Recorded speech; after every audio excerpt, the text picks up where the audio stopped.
اس کو کرنے دیتے، بھونکتا رہتا، وہ بھونک رہا تھا، بھونکنے دیتے۔ اس کو پاکستان میں کسی نے، میں کہتا ہوں ایک ووٹ نہیں دینا تھا، تم نے اس کو ہیرو بنا دیا۔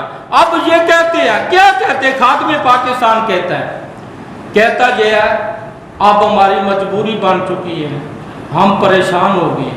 اور بھائی پریشان آپ ہو، ہم کیوں پریشان ہو؟ یہ قرضہ ہم نے لیا ہے، یہ قرضہ تم لوگوں نے میں دور بات نہیں کرتا، 40 سال تو مجھے ہو گئے، یعنی 54 میری عمر ہے، 14 سال کو اس سائڈ پہ کر دو، میں 40 سال ان تمام لوگوں کے بدماشی کو ہو سکتا ہے آپ میں سے کوئی 50 سال، کوئی 70 سال سے دیکھ رہا ہے، کوئی 80 سال، ان بدماشوں کی بدماشی کو میں دیکھ رہا ہوں۔ جو آتا ہے بکواس کرتا ہے، خزانہ خالی۔ او بھائی خزانہ خالی تم جاؤ، کیا لینے آئے ہو؟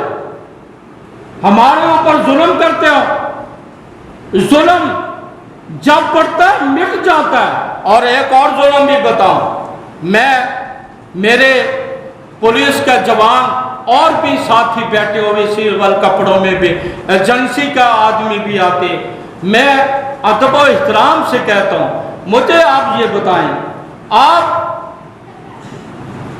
یاسین ملک، اللہ تعالیٰ اس کے معاملات آسان فرمائے۔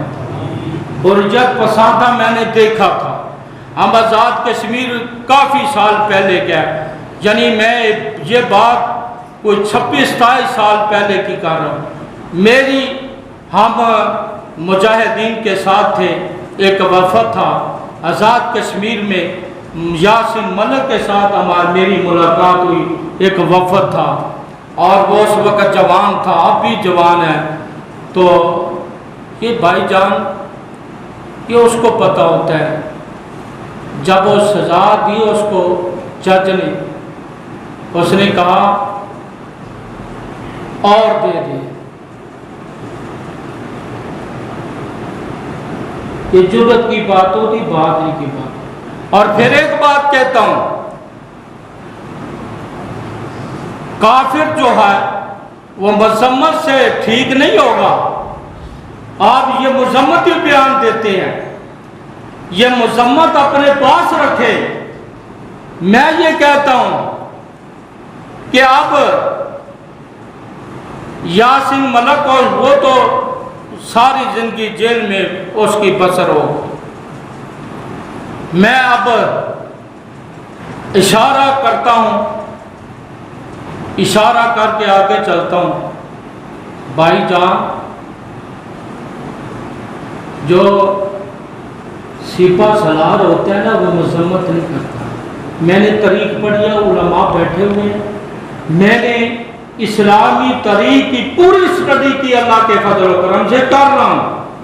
میں نے اسلامی تاریخ میں آج تک میں نے کسی سپاہ سالار کو مذمت کرتے نہیں دیکھا۔ ہاں، میں نے یہ دیکھا ہے، کافروں کی مرمت کرتے ہوئے دیکھا جہاد سے۔ مذمت کیا چیز ہوتی ہے؟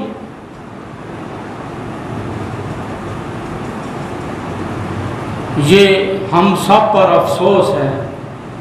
یا حسرتا الیس منکم رجل الرشید، یہ الفاظ ہی کہہ سکتے ہیں، اس کے علاوہ میں کچھ نہیں کہہ سکتا۔ اب آئیے، میں نے پہلے عرض کیا، میں نے 5-6 ماہ گفتگو، آج بھی میں نے کوئی خاص نہیں کی۔ مجھے اب یہ بتائیں، آج تک میں ایک بات پوچھتا ہوں، ایک سوال ہے، زرداری پہ یا اس کے کسی خاندان پہ کسی نے، میں یہ پوچھتا ہوں، میں قانون کے اداروں سے پوچھنا چاہتا ہوں آپ کی وساطت سے، یا خادم پاکستان، یہ تو اپنے آپ کو کہتا ہے، میرا موقف تو اس کے برعکس ہے، تو خیر اس کے خاندان پہ کسی نے یہ کام کیا، یا عمران خان یا اس کی پارٹی پہ یا عمران خان پہ کسی نے اسلحہ اٹھایا قانون کے کسی محافظ یا ادارے؟ فیصل آباد کا بدماش ایسا تو میں اس کو بدماش نہ کہوں اور کیا کہوں؟ تیری کوئی گھر میں بہن نہیں تھی؟ سوال ہے میرا آپ کی وساطت سے، تیرے گھر میں کوئی تیری بیٹی نہیں تھی؟ تیرے گھر میں کوئی تیری عزیزہ نہیں تھی؟ ٹھیک ہے، میں اس باس میں بھی نہیں پڑھنا چاہتا، وہ جس پارٹی کے ساتھ بھی اس کا تعلق تھا یا تھا، تھی تو عورت، تھی تو عورت۔ میں یہ کہتا ہوں عدلیہ سے، عدلیہ نے پوچھا ڈال دیا ہے، یعنی اوپر لیپ کر دیا ہے، کیا اس کا نوٹس نہیں ہو سکتا؟ میں ہائی کورٹ کے جج صاحب سے پوچھتا ہوں اس کا نوٹس نہیں ہو سکتا؟ اس بدماش کو، اس گنڈے کو وردی پہن کر گنڈا گردی کی، اس نے پورے پاکستان کی مسلمانوں کی عزت کو للکارا ہے۔ میں یہ نہیں کہتا، آپ کہیں گے وہ عورت کیا بات لینے آئی تھی، میں اس باس میں بھی نہیں پڑھنا چاہتا۔ میں سوال آپ پہ کر رہا ہوں، کیا اگر وہ آگی تو یہ طریقے کار ہے؟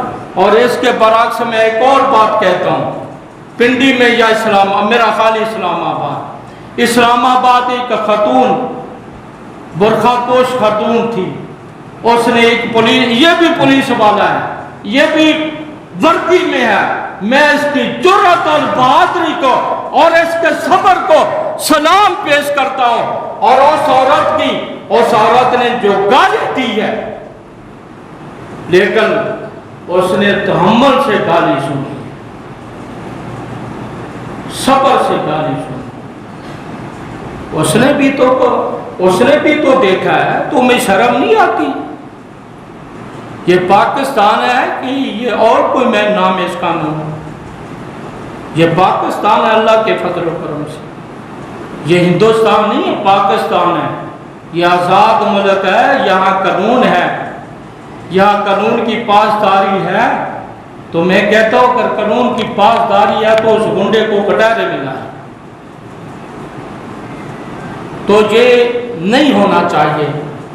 گفتگو کا مقصد ہے یہ کام نہیں ہونا چاہیے، جو بھی یہ کام کرے غلط کرے۔